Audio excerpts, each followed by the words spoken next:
கோவூர் மாதா medical நியர்பைலேயே 800 square feet land ஏரியாவில் 1650 square ஃபீட்டில் 3 BHK duplex வச்சிட்டாங்க. வீட்டோட ஃப்ரண்ட்டோட எலிவேஷனு உள்ளே வந்தீங்கன்னா ஸ்ட்ராங்கான ஒரு மெட்டல் கேட்டு, உள்ளே வந்தீங்கன்னா ஸ்பேஷனாக ஒரு கார் பார்க்கிங் பாருங்கள்.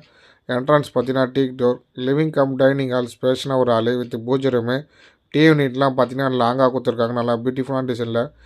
கிச்சன் பார்த்தீங்கன்னா நல்லா ஒரு ஸ்பேஷனாக ஒரு கிச்சன் வித் மாடலர் கிச்சன் எல்லாமே பண்ணியிருக்காங்க. ஃபஸ்ட்டு பெட்ரூம் பார்த்தீங்கன்னா ஃப்ளஷ் டோரு, இது ஒரு மீடியமான bedroom with attach bathroom. Left and ஷெல்ஃபில் பார்த்தீங்கன்னா கபோர்டு இருக்குது. கைப்பிடி பார்த்தீங்கன்னா ஃபுல்லாக எஸ்எஸ்ல ஃபுல்லாக கிரானைட் போட்டு கொடுத்துருக்காங்க. மேலே வந்தீங்கன்னா ஒரு சின்ன மினி ஹால் மாதிரி. செகண்ட் பெட்ரூம் பார்த்துடலாம். இதுலேயும் பார்த்தீங்கன்னா ஒரு ஃப்ளஷ் டோரு, இது மாஸ்டர் பெட்ரூம். நல்லா ஒரு ஸ்பேஷனாக ஒரு பெட்ரூமு. லெஃப்ட் அண்ட் ஷெல்ஃபில் பார்த்தீங்கன்னா ஃபுல்லாக கபோர்டு இருக்குது வித் அட்டாச்சு பாத்ரூம். இதில் பார்த்தீங்கன்னா ஃபுல்லாக கிரானைட் போட்டு கொடுத்துருக்காங்க. இப்போ தேர்ட் பெட்ரூம். இதுலேயும் பார்த்தீங்கன்னா நல்லா ஒரு ஸ்பேஷனாக ஒரு பெட்ரூம் பாருங்கள். லெஃப்ட் அண்ட் ஷெல்ஃபில் பார்த்தீங்கன்னா ஃபுல்லாக கபோர்டு இருக்குது வித் அட்டாச்சு பாத்ரூம் இருக்குது. பால்கனியாக இருக்குது ரோட் ஃபேஸிங் பார்த்த மாதிரி.